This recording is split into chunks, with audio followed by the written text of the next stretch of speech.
ঠাকুরগাঁও রুহিয়ায় ফলের নার্সারি করে স্বপ্ন বুনছেন উদ্যোক্তা আজহারুল ইসলাম।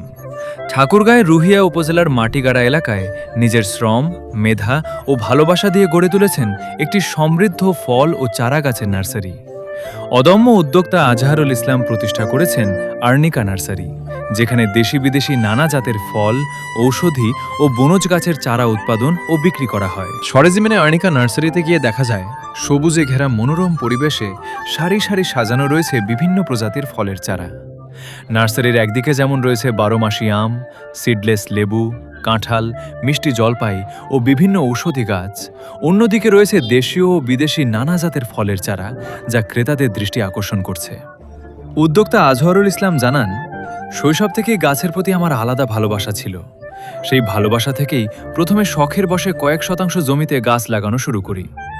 ধীরে ধীরে মানুষের আগ্রহ ও চাহিদা বাড়তে থাকায় সেটিই আজ একটি পূর্ণাঙ্গ নার্সারিতে রূপ নিয়েছে। নার্সারিতে বর্তমানে আম, কাঁঠাল, লিচু, জাম, পেয়ারা, লেবু, আমলকি, আমড়া, জলপাই, কামরাঙা, পেঁপে, সফেদা, নারিকেল, কলাসহ বিভিন্ন দেশীয় ফলের চারা পাওয়া যায়। এছাড়া কমলা, মাল্টা, ডালিম, আঙুর, আপেল, ম্যান্ডারিন, খেজুর সহ বিভিন্ন বিদেশি ফলের গাছও রয়েছে। পাশাপাশি তেজপাতা সহ বিভিন্ন ঔষধি ও বনজ গাছের চারাও উৎপাদন করা হচ্ছে। স্থানীয়দের মতে আজহারুল ইসলামের এই নার্সারি শুধু একটি ব্যবসা নয়, এটি এলাকার সবুজায়ন, পরিবেশ সংরক্ষণ এবং তরুণ উদ্যোক্তা তৈরির একটি অনুপ্রেরণার কেন্দ্র। প্রতিদিন বিভিন্ন এলাকা থেকে মানুষ এখানে এসে ফলজ, বনজ ও ঔষধি গাছের চারা সংগ্রহ করছেন। নিজের স্বপ্নকে বাস্তবে রূপ দিতে নিরলস পরিশ্রম করে চলেছেন আজহারুল ইসলাম। তিনি আশা প্রকাশ করেন, সরকারি সহযোগিতা ও সহজ ঋণ সুবিধা পেলে ভবিষ্যতে আরও বড় পরিসরে নার্সারির কার্যক্রম সম্প্রসারণ করে কর্মসংস্থানের নতুন সুযোগ সৃষ্টি করতে পারবেন।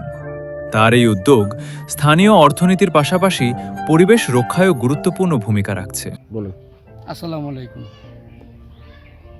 আপনারা সবাই ভালো আছেন? আমার nursery arnica nursery, Riya, Matigara, Thakurgaon. আমার নার্সারিতে অনেক ধরনের গাছ আছে, আপনারা আসবেন গাছ নিতে। কিসের গাছ আছে? আমার নার্সারিতে বিভিন্ন ধরনের ফল জাতীয় গাছ আছে। এখানে আপনার বিদেশি গাছ আছে, দেশি গাছ আছে, মানে একটা পরিবারে যতগুলো গাছ লাগে যেরকম ধরনের সবগুলো ধরনের গাছ আছে। এখানে আমরা যেমন ওই যে 12 মাসি আমড়া আছে, তারপর বরিশালে মিষ্টি আমড়াটা আছে, তারপর ভাগুয়া আনার আছে, গণেশ আনার আছে, তারপর আপনার চায়না পেয়ারা আছে, থাই পেয়ারা আছে, গোল্ডেন এইট পেয়ারা আছে, আরও অন্যান্য ফল গাছ আছে, কাঁঠাল আছে, আম আছে, বিদেশি আম আছে, বানানা, কেচুয়াই, আমেরিকান রেড পালমার, সূর্য ডিম, তারপর হাড়িভাঙা, বাড়িফোর, এইসব গাছ আছে, অনেকগুলো গাছ আছে। তারপর রামবুটান আছে, লঙ্গান আছে, তারপর আপনার নিচু আছে, চায়না তিরি, বেদানা, গোলাপি, লটকো আছে বিদেশি, থাই, হাইব্রিড। তারপর কেজি 10 জাম আছে, 10টা জামে 1 কেজি হবে, খুব সুন্দর জাম, বিদেশি জাম। আপনার এখানে আপনার আছে আবার কমলা আছে, মালটা আছে, আর অন্যান্য অনেক কিছু আছে, আসবেন।